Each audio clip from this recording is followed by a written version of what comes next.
네, 안녕하세요. 자, 이제 마지막 강의에 왔습니다. 저번 시간에 그 돌파구, 액티브 시니어를 이야기하다 돌파구로 얘기했는데 제가 여기서 상당히 이번 강의를 준비하다가 굉장히 또 중요한 걸 하나 발견했어요. 액티브 시니어를 공부하다 보니까 우리나라에 노벨상 수상자가 한 명도 없다고 다 알고 계시잖아요. 그래서 대부분 사람들은, 저도 그랬고 대부분 사람들은 아마 우리나라 모든 사람들이 한국의 교육의 문제가 외우는 거, 그런 거에 집중돼 있고 창의력 교육이 아니기 때문에 우리나라에서는 노벨상 후보자가 노벨상이 나올 수 없다 이렇게 얘기를 했었는데, 알고 봤더니 그것도 하나의 문제긴 하지만, 이유긴 하지만 더 중요한 거는 아니라는 거였죠. 그러니까 최근에 10년 동안 노벨상 수상자들을 제가 한번 평균 연령을 봤더니 물리는 69세, 화학은 70세, 생리의학은 68세. 그리고 이 사람들이 노벨상 핵심 연구를 시작한 나이가 40세예요. 39.8세 뭐 이 정도예요. 그리고 그들이 그 연구를 완성시킨 게 20년 후인 58세에서 60세 정도. 그리고 그 뒤에 이제 그 연구가 세상에 알려지면서 많은 사람들이 그 사람들을 집중하기 시작하면서 10년 후쯤에 노벨상을 받게 되는 게 70세가 되는 거예요. 그런데 우리나라에서는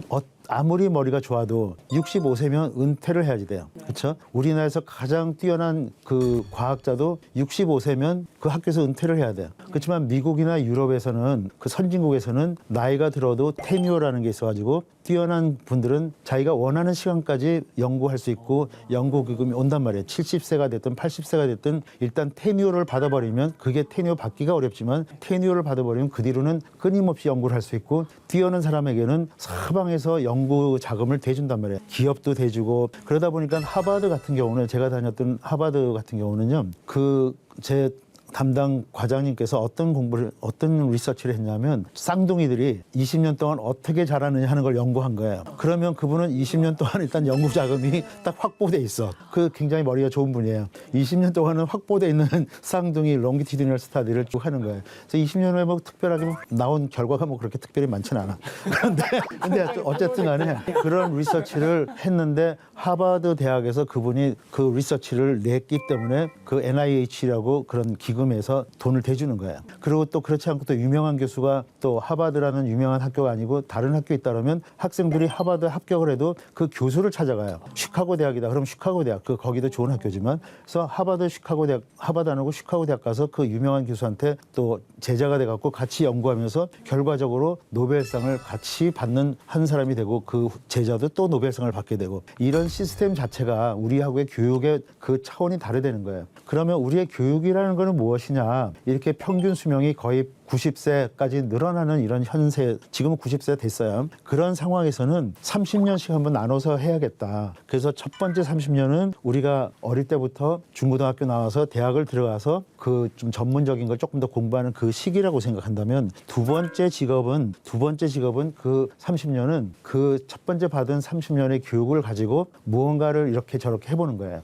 의사라면 저도 조금만 유명한 의사가 되고 좀 병원을 확장시키기 위해서 열심히 노력한 사람이고, 또 조그만 기업을 했던 사람은 그 나름대로 기업을 크려고 이렇게 했던 사람이고, 또 우리 루카스님 같은 경우는 음악 세계에서 더 유명해지기 위해서 사방에서 연주도 하시고 공부도 하시고 뭐 그렇게 하시는 거잖아요. 기술도 배우시고 테크닉이라고 그러나요? 그런 거. 그런데 그 당시에는 나름대로 40 정도 되면 내가 굉장히 잘한다고 착각하는 경우가 많아요. 가장 40대가 활성화됐다고 생각하기 때문에. 근데 40은 애송이에요, 애송이. 제가 봐도 40대는 50대 초반까지는 제가 뭐 굉장히 그 초기부터 전 개업을 하자마자부터 좀 잘 된 편이긴 했지만, 그러나 지금 생각해보면 애송이였어요. 지금 제가 치료하는 방법하고 그 당시에 치료하는 방법하고는 굉장히 큰 차이는 아니지만 기본 어프로치하는 자체가 달라요. 즉 다시 말해서 많은 지식과 그거 플러스 많은 경험이 쌓이지 않으면 더 좋은 치료가 할 수 없는 것이죠. 그래서 이 두 번째 30년은 내가 첫 번째 배운 그 교육과 직업을 활성화시키고 풍성화시키는 기간이라고 보는 거예요. 세 번째 30년은 어떤 것이냐면, 은퇴 후에 65세 교수들은 65세 은퇴하지만 공무원들은 또 60세 은퇴하나요? 그리고 또 지금은 뭐 어떤 직장들은 50세, 뭐 45세 때도 뭐 명퇴시키고 하는데, 이게 후반전이 아니에요. 내가 가장 활성화 있게 내 인생을 보낼 수 있는 시기가 언제나 하는 거예요. 근데 전반, 후반 그러면 후반은 항상 약간 마이너스적인 개념이 있죠. 후반전이 더 활성화시킬 수 있는 기간이에요. 그래서 각자의 능력에 따라서 소위 말해서 제2의 인생 은퇴 시기가 오히려 젊을 때 30대 40대보다 더 화려한 생활을 보낼 수 있고요. 실제로 아까도 말씀드렸지만 X세대가 지금 시니어가 됐기 때문에 X세대는 처음으로 한국에서 유학을 많이 가고 외국 여행을 많이 간 세대라서 그때 압구정동에 좋은 피자집, 좋은 파스타집이 엄청 생겼다 엄청 날아가 버리고 그랬었어요. 그들이 경험을 통해서 더 좋은 것들을 만들어낼 수 있기 때문에 오히려 그들에게 경험도 많고 자금도 많은 세대죠. 그들이 전문 분야에서 각 쌓여있던 그 지식과 지혜를 귀에만 있으면 더 좋은 결과물을 만들어낼 수 있는 시기죠. 자, 아까도 말씀드렸지만 한국인이 노벨상을 못 받는 이유는 창의력 교육이 부족하고 그런 것도 있지만 노벨상을 완성할 수 있는 그 나이의 석학들이 그냥 실무를 할 수 있는 그거에서 자발적이 아니라 강제적인 은퇴를 당한다는 거예요. 그러니까 노벨상을 받을 수 있는 거를 원천적 봉쇄를 시켜버리는 거예요. 그래서 제가 강조하고 싶은 거는 60세가 넘어간 사람들은 새로운 각오로 남은 인생을 더 효율적으로 보내야 되는 그런 세대라는 거예요. 그래서 지금은 액티브 시니어가 미래 산업의 새로운 동력에 우리나라의 지금 문제가 뭐냐 하면 다들 아시잖아요. 한국병, 저출산, 지방 소멸 이런 것들이잖아요. 그게 뭐냐면 계속 서울로 몰리려고 하는 이유는 서울의 수도권에 있어야지만 직업을 구하는 거예요. 그리고 서울 근처에서 교육을 받아야지만 그나마 학교를 가니까 자꾸 집중이 되는데 이건 어떻게 보면 우리 사람으로 보면 이 심장에 피가 계속 몰리고 이 팔다리는 피가 다 없어진다는 거예요. 그러면 이게 일종의 당뇨병인데 엄청나게 심각한 당뇨병이죠. 이 사방의 손발을 움직이지 못하면 심장에 피가 아무리 많으면 뭐 하겠어. 그냥 끝나는 거죠. 자, 그래서 우리 액티브 시니어가 이런 한국의 저출산 문제, 지방 소멸, 지방 대학 소멸 문제를 해결할 수 있는 주체가 된다는 것이죠. 그래서 그걸 제가 설명을 해드릴게요. 자, 지금도 말씀드렸지만 한국의 사회 문제는 한국병은 저출산, 수도권 집중, 그다음에 지방 대학 소멸 이런 것들인데 이게 다 합쳐져 가지고 의사 만들려고 몰빵하는 거하고 그냥 연동이 돼 있는 거예요. 자, 그래서 저는 액티브 시니어가 어떻게 한국병을 고칠 수 있는지 그거에 대해서 생각을 해봤는데 일단 지금 지방대학을 살리기 위해서 다양한 정책이 나오고 있는데 지방대학의 사이버대학과 학점은행 제도들을 많이 풀어줬어요. 물론 서울에 있는 수도권 대학에도 많이 풀어줬는데 시니어 학생들을 지방대학에 활성화시키기 위해서 지방대학에서 시니어들을 위한 프로그램을 개발하고 그 학교에서 다시 학점을 인정받게 하고 거기에서 학위를 받게 한다면 지방으로 갈 수 있는 그런 그 학생들이 많아지고 또 은퇴한 교수들 많잖아요. 제 주변에 친구들이 하버드, MIT, 스탠포드, 옥스퍼드 이런 데 나온 친구들이 많이 있는데 그 친구들이 다시 교수가 되는 거예요.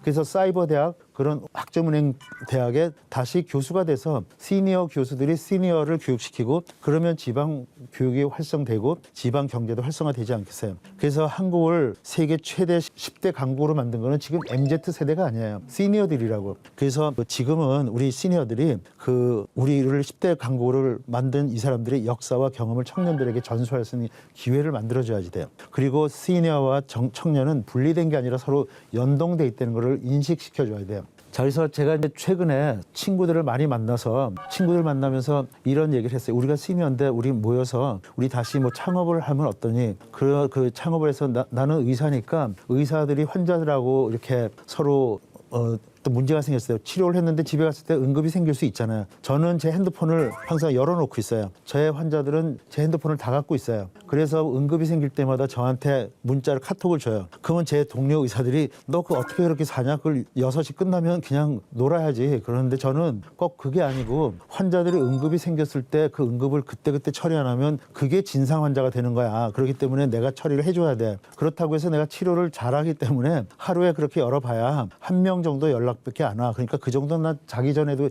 11시에 와도 저는 문자 쳐줘요. 그런 얘기를 해준단 말이에요. 그러니까 어떻게 보면 의식 구조라든지 사고 방식이 좀 달라져야 되는 건데 그런 것들이 그러다 보니까 명의랑 그렇지 않은 사람들이 달라지는 거고 많은 시니어들을 만났더니 그렇게 능력이 있는 친구들이 자신감이 다 떨어진 거예요. 그리고 제가 이런 그 시니어 대학에 사이버 대학 만들겠다고 이런 거 이제 조만간에 지방대학의 총장님하고 만나게 돼 있어요.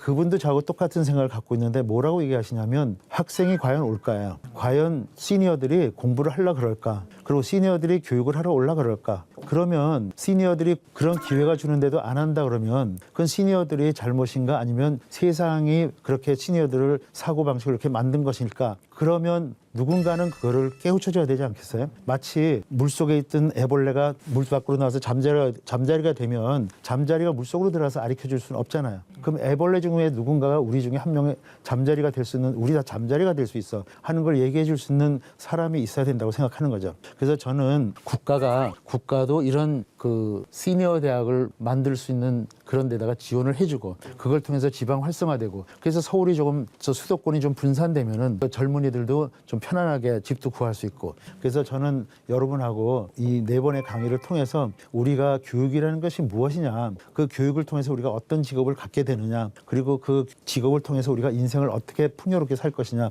이거에 대해서 다시 한번 생각하는데 이거를 의사다 변호사다 뭐 공무원이다 이렇게 생각하는 어떤 직업을 놓고 생각하는 것이 아니라 우리가 어떤 교육을 받느냐, 어떤 직업을 갖느냐, 어떤 인생을 사느냐를 그냥 단순하게 생각하지 말고 교육이란 무엇인가, 직업이란 무엇인가, 인생이란 무엇인가를 철학적으로, 인문학적으로 또 성경 안에 있는 지혜의 말씀대로 그거를 다 통틀어서 공부를 하고 생각하고 그거를 연동시켜서 우리가 새로운 그 교육을 받고 새로운 직업을 갖고 새로운 인생을 살다 보면 그건 어릴 때 3살부터 80세까지 끊임없이 그 쉬지 않고 활성화된 인생을 살 수 있는 것이죠. 근데 그거를 하기 위해서는 기본적으로 건강하고 많은 주변 사람들하고 많이 소통을 해야 되고 가장 중요한 가족부터 그리고 친구들부터 주변에 있는 공동체 이런 것들과 항상 평화로운 관계를 가져야 된다고 생각하고요. 그래서 오늘 제가 이 4번의 강의를 이렇게 마무리하고 싶습니다. 여러분 잘 들어주셔서 감사하고요. 또 이 강의를 듣는 많은 분들이 또 제 이야기를 조금씩